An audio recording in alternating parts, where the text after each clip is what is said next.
Okay, let's dive right into Esther chapter 6. Right. It's this single night where everything gets flipped on its head. It starts pretty simply, doesn't it? The king can't sleep. Exactly. King Xerxes, wide awake, and, instead of just tossing and turning, he calls for the royal chronicles. The official records, bit of dry reading for 3 a.m. maybe. You'd think.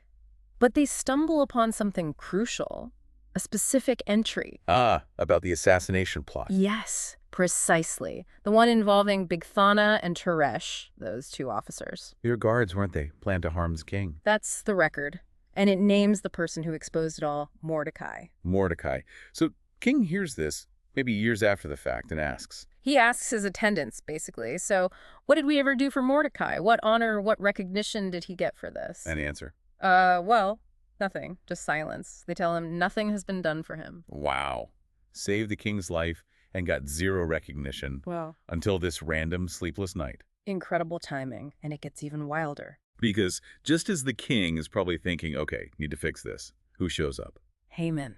Of all people, he's literally standing in the outer court. And why is Haman there so early? He's come to ask the king's permission to hang Mordecai on the very gallows he just finished building. No way. The timing is unbelievable. Right. So the king's attendants tell him Haman is outside. The king says, let him come in. And then the king hits him with that question. Yep. Doesn't mention Mordecai yet, just asks Haman, what should be done for the man the king delights to honor? Ooh.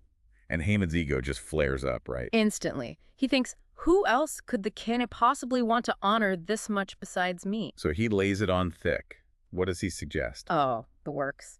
He suggests getting a royal robe, one the king himself has worn, and a horse the king has ridden, complete with a royal crest on its head. Very specific. And then one of the king's most noble princes should put the robe on the man, lead him on the horse through the city square. And shout out for everyone to hear. Exactly, proclaiming, this is what is done for the man the king delights to honor.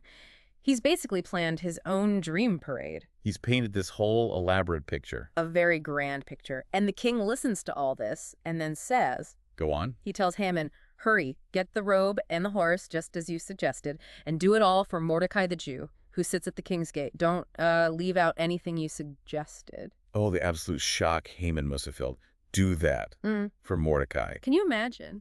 He has to take the fancy robe, the special horse, and lead his mortal enemy through the streets shouting praises, the very honor he designed for himself. The ultimate humiliation orchestrated by Haman himself in a way. Absolutely. Yeah. So Haman does it. He leads Mordecai through the city. Then Mordecai just, goes back to his post at the gate. For Haman. Haman rushes home, head covered, totally grieving, miserable, tells his wife, Zeresh, and all his friends what just happened. And then what do they say?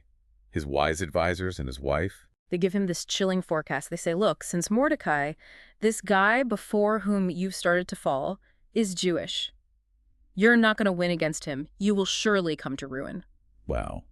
Even his own inner circle sees the writing on the wall. Your downfall has started. Yeah. They basically tell him it's over. The momentum has shifted completely. And does he even get a moment to absorb that? Nope. Right then, while they're still talking, the king's eunuchs arrive. To take him somewhere.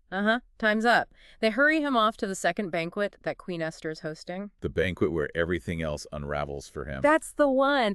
It's just fascinating how Haman's own pride, his detailed plan for glory, became the very script for his public humiliation and the honoring of his enemy. It really shows how things can turn on a dime, doesn't it? A sleepless night, an old record, a moment of arrogance.